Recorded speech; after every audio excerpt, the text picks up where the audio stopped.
Conosco na edição de hoje do Gazeta Entrevista é o deputado estadual Edivaldo Magalhães. Deputado, prazer recebê-lo aqui mais uma vez. Prazer, tá. Boa tarde a todos os telespectadores. Né? Fazia um tempinho que você não vinha aqui, né? Fazia um tempinho. Bom, Edivaldo... Fiz uma participação à distância. A última vez foi à distância. Foi, né? É um prazer estar aqui de forma presencial. Presencial, exatamente. E ainda com todos os cuidados e parabenizar aqui as medidas aqui tomadas para garantir a boa entrevista de perto, mas a segurança de todos, inclusive dos trabalhadores aqui. Exatamente, muito bom. Edivaldo, ontem chamou a atenção o debate na Assembleia Legislativa e eu gosto desses temas que são um pouco difíceis da gente entender quando a gente traz aqui uma pessoa para poder traduzir para a gente a importância daquele debate público. Essa tradução é que eu acho interessante. Você, na sua fala que fez lá na tribuna do Parlamento, você usou o raciocínio que foi o seguinte: esse projeto de lei complementar que foi apresentado enfraquece a Secretaria de Planejamento e centraliza as questões relacionadas ao orçamento na Secretaria de Estado de Fazenda. Eu queria saber de você o seguinte: para nós que somos leigos e para o grande público, para o telespectador, afinal de contas, que perigos isso traz?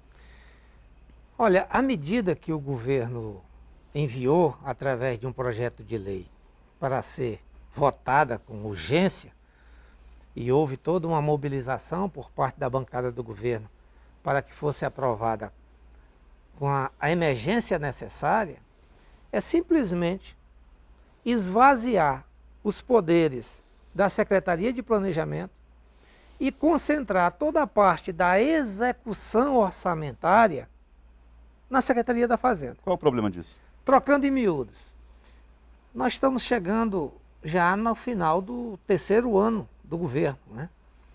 Já é a execução do segundo orçamento elaborado pela própria equipe. Porque o primeiro é elaborado pelo governo anterior, né? Foi ouvindo, inclusive, a própria equipe de transição do próprio governo. Mas, a rigor, 2 orçamentos elaborados pela própria equipe do governo.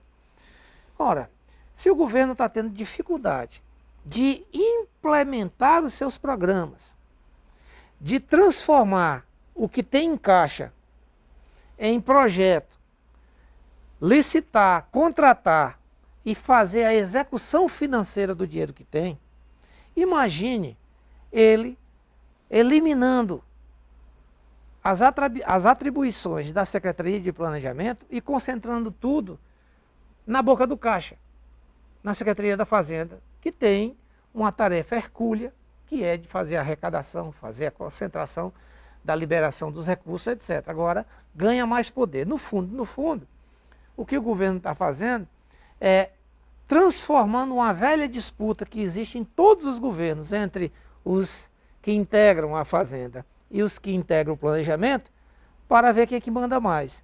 Na queda de braço, da guerra interna do governo, perdeu o planejamento.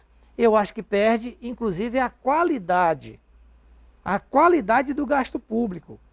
Perde a implementação dos projetos. Só que isso é uma decisão de responsabilidade do governo. Eu não estou aqui querendo fulanizar, dizer que o secretário da Fazenda é ruim e o secretário do Planejamento é bom. Não quero discutir isso. Não estou discutindo os personagens. Eu estou discutindo que quando você esvazia o planejamento, do ponto de vista da gestão moderna, isso é um tiro no pé. Isso é um desprezo pelo processo de planejamento público. Isso é um desprezo com, inclusive, a legislação que se aprova. Porque você tem um PPA, que é o Plano Plurianual para os programas, né, de maior durabilidade, que são gestados, o embrião deles, a formulação final deles são gestados aonde? Na Secretaria de Planejamento, e depois vira uma lei. Você tem a Lei de Diretrizes Orçamentárias, que são as regras que tem que ser constituído o orçamento, que são coordenados pela Secretaria de Planejamento. Claro, ouvindo todo o governo. Agora, na hora de executar, fazer valer tudo isso do orçamento, você desloca para um outro local. Na tua avaliação, a Cefaz não terá pernas para conduzir esse trabalho adicional? Há uma justificativa que é o simplismo do simplismo. que foi o que foi dito pelo líder do Pelo governo. líder Pedro Longo. O que ele disse? Ele disse, olha, isso aqui é para agilizar os pagamentos. Ora, na gestão pública, depois de quase 3 anos de governo, se não conseguiram encontrar um jeito de fazer se comunicar o planejamento com a Fazenda para que pagamentos sejam feitos de forma célere, tem algum problema na equipe do governo. Então não dá para matar o carteiro. Quando chega a notícia ruim, tem gente que quer matar o carteiro, né? Ou quebrar o termômetro pela febre. Ou quebrar o termômetro pela febre e outras coisas mais engraçadas que a gente conhece. Bom, outro argumento que ele colocou, o líder do governo Pedro Longo, era de que cada governo tinha o seu perfil de administração, e que, portanto, esse governo apresenta esse perfil no 3º ano. Né? Essa é uma confissão, né? Quase uma delação premiada, porque quando se pega esse argumento para justificar o esvaziamento do planejamento, significa que o governo despreza o planejamento. Então, na prática, a CEPLAG, que é a Secretaria de Estado de Planejamento e Gestão, hoje ela fica responsável pelo quê? Ela vai ficar com as tarefas burocráticas de menor importância e vai deixar de ter poder. Em resumo, é isso que eu estou lhe falando. Vai deixar de ter poder. Porque quem não está acompanhando a execução orçamentária para autorizar liberações de orçamento para que a Fazenda possa depois fazer os devidos pagamentos com o processo devido de empenho, etc., vai ficar ali fazendo o quê? Né? Edivaldo, outro assunto que repercutiu na Assembleia essa semana, que eu acho que vale a pena a gente dar uma refletida sobre, diz respeito à questão da educação. Na tua avaliação, as escolas públicas estavam em condições de fazer esse ensino híbrido, parte presencial e parte via remota? Você acha que... Porque a secretária disse aqui mesmo nesse espaço um raciocínio que me parece razoável, eu queria ver a tua opinião. Ela disse que não se trata mais de uma discussão sobre se devemos voltar para a sala de aula. A ideia, o debate é em como voltar. Me parece plausível. Né? É razoável, inclusive, Razoável. A maioria absoluta dos estados, né, os municípios todos, está todo mundo retornando. Né? Aliás, todo o trabalho feito, a nossa luta para ter vacina e vacinação, para que a gente pudesse aos poucos voltar ao normal. Então, voltar às aulas é muito importante. A discussão é que planejamento foi feito e que tipo de medidas administrativas foram tomadas para que se garantisse a volta às aulas na data que foi anunciada. E foi um fiasco o retorno às aulas. Né? As escolas, e muitas delas que retornaram, estão sendo carregadas pela equipe, inclusive com grande esforço dos gestores. Porque as condições mínimas, na maioria absoluta das escolas, não estão postas para o retorno das aulas. Se esse microfone e esse programa pudesse escutar em cada município 10 gestores, 10 diretores de escola, iriam ver a reclamação dos 10. Dos que não recomeçaram e dos que começaram. Está faltando coisas básicas. Então.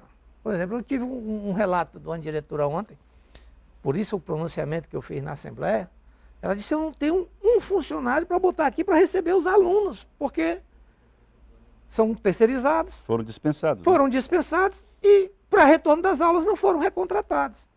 E tem uma série de justificativas colocadas pela Secretaria de Educação com relação ao assunto. Mas não dá para você deixar de observar de que tinha uma data, um período indicado para recomeçar e contratar as empresas terceirizadas, que virou uma novela, que o ano todo está em debate. Paga, não paga? O governador se sentou no meio de uma calçada lá em Cruzeiro do Sul. Eu já fiz um telefonema, né, um telefonema fake. O Gladson, né, sendo o Gladson. Botando a culpa lá no diretor pelo pagamento. Quer dizer, é um assunto que todo mundo sabe que precisava estar resolvido para o início do ano letivo. E não está resolvido. Você tem um ônibus escolar, mas não tem um motorista. Aqueles caminhões bonitos que foram entregues na frente do Palácio para fazer a distribuição da merenda, puxa, muito legal, é do Programa Nacional. Né? Importante, vai ser bem acondicionada a merenda dos alunos. Nós nem temos merenda suficiente e nem tem um motorista do caminhão. Está faltando professores, tem um concurso, inclusive, em vigor que as pessoas poderiam ter chamaram uma quantidade e deixaram outra de fora. E está faltando professores. Então nós temos ausência de equipe, falta servidores de apoio, estão faltando professores, está faltando merenda, está faltando a infra necessária para acolher essa comunidade que está ansiosa para voltar às aulas. Faltou aqui o quê? Faltou um planejamento mínimo. A responsabilidade é de quem? Olha, o governo começou no dia 1º de janeiro de 2019. Houveram problemas na Secretaria de Educação, houveram mudanças na Secretaria de Educação, mas o resultado é que no 3º ano, depois da pandemia, estamos tendo dificuldades para iniciar o ano letivo. Eu espero e torço para que isso seja superado rapidamente, mas o fato é de que hoje nós não podemos afirmar de que sequer metade das escolas retornaram às suas atividades. Não, eu estou aqui sendo generoso, porque os números reais é 1/3 no mínimo, no máximo, das escolas, mas sequer metade está em condições de, na próxima semana, reiniciar o ano letivo. Então, há algo a ser corrigido com urgência e emergência. Bom, tem aqui uma pergunta do Farias, que antes de eu fazer essa pergunta do Farias, eu vou querer não perder o eixo da conversa.